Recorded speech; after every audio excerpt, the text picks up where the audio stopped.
Buon sabato 4 di settembre, buone novità, buone notizie per i risparmiatori popolari di Vicenza Veneto Banca. Velocemente, avete sentito dei problemi di linea al Tribunale di Treviso che non riusciva a depositare gli atti per fare le notifiche su un troncone del processo del crack Veneto Banca. Ci siamo mossi, è mosso il PM, sono mossi i giornali, sono usciti diversi articoli, ci siamo mossi noi con le lettere che avete visto. Ci è arrivata notizia, stiamo aspettando conferma, ma ci è arrivata notizia che nel giro di neanche una settimana, quindi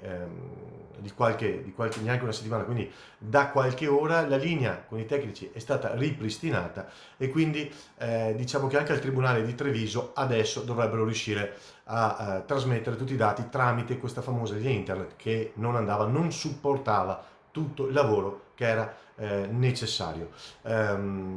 Siamo sempre sul pezzo, come vedete, siamo sempre molto attenti. Questa è una buona notizia, grazie a tutti quelli che ci hanno dato una mano mandando le lettere anche alla ministra Cartabia per cominciare a fare un po' di pressione, dalla quale comunque aspettiamo una risposta, perché il Tribunale, oggi abbiamo scoperto, la settimana scorsa abbiamo scoperto che aveva una linea che non era sufficiente. Chissà quante altre cose ci possono essere che non vanno totalmente bene all'interno del Tribunale di Treviso per supportare i processi, i rami dei processi penali che stanno portando avanti per i crack di Veneto Banca. Noi ci auguriamo che queste lettere aiutino il Ministero a tenere un occhio aperto sul Tribunale di Treviso, perché il Tribunale di Treviso, ripetiamolo, dovrà affrontare un lavoro molto molto pesante. Quindi deve essere strutturato e deve essere data la possibilità, dal punto di vista strumentale e del personale, di poter supportare tutto quel lavoro. Quelle lettere sono servite e serviranno anche a sottolineare questo al Ministro e al Ministero, che i cittadini vigilino e le loro associazioni di risparmiatori, noi che credevamo, sta vigilando. Comunque grazie a tutti, anche alle istituzioni che si sono mosse, ringrazio i parlamentari che ho sentito in questi giorni e che si sono mossi, ringrazio anche a livello regionale Consiglio regionale del Veneto chi si è mosso per sollecitare una risposta veloce. Altro argomento che voglio darvi è questo.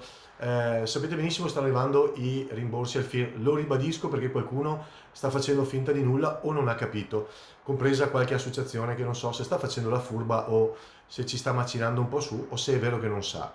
C'è parte dei rimborsi che stanno arrivando, sono arrivati tutti quelli del primo binario, vi ricordate il FIR ha due binari, 1,5 miliardi al 30%, due binari. Chi è il primo binario è sotto i 35.000 euro di reddito IRPEF o sotto i 100.000 di patrimonio immobiliare. Bene, chi superava la prima soglia ma era inferiore nella seconda è comunque all'interno del primo binario. Bene, mancava l'accordo con ADE, Agenzia delle Entrate, per chi superava la prima soglia, cioè 35.000, ma era sotto la seconda. L'accordo è arrivato, la commissione che delibera i rimborsi comincerà a deliberare della prossima seduta, quindi tempo una settimana, 10 giorni, i rimborsi anche per quelli che avevano un IRPEF superiore ai 35.000 euro e un patrimonio immobiliare sotto i 100.000.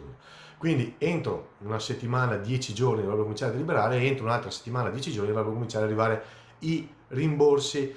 Questo ci viene da Roma e noi staremo qui a vigilare. Dopodiché, dopo questa, sono circa 20.000 soggetti. Dopo questi soggetti da rimborsare si comincerà con il secondo binario, cioè quelli che scavalcano entrambe le soglie, perché anche quelli hanno diritto al rimborso. Spero sia chiaro, ok? Noi come vedete siamo sempre qui a vigilare, siamo sempre qui pronti, siamo sempre qui con gli occhi aperti, anche grazie al vostro aiuto e alle vostre segnalazioni, anche grazie alle vostre condivisioni. Grazie mille veramente di cuore a tutti, perché siamo un'associazione di volontari, gente assolutamente normalissima, risparmiatori come tutti, anche noi, e solo grazie al vostro supporto, grazie ai nostri associati soprattutto, riusciamo a fare quello che riusciamo a fare e i risultati vediamo che stanno arrivando. Grazie mille ancora, condividete questo e altri video sulla nostra pagina Facebook, sul nostro canale YouTube, oppure cercandoci su Telegram in Noi che credevamo news. Condividete perché è l'unica forza che abbiamo. Sono 2 minuti e sono una noia di 2 minuti condividere sui social network, lo so, però non sapete quanta forza ci date. Grazie mille veramente.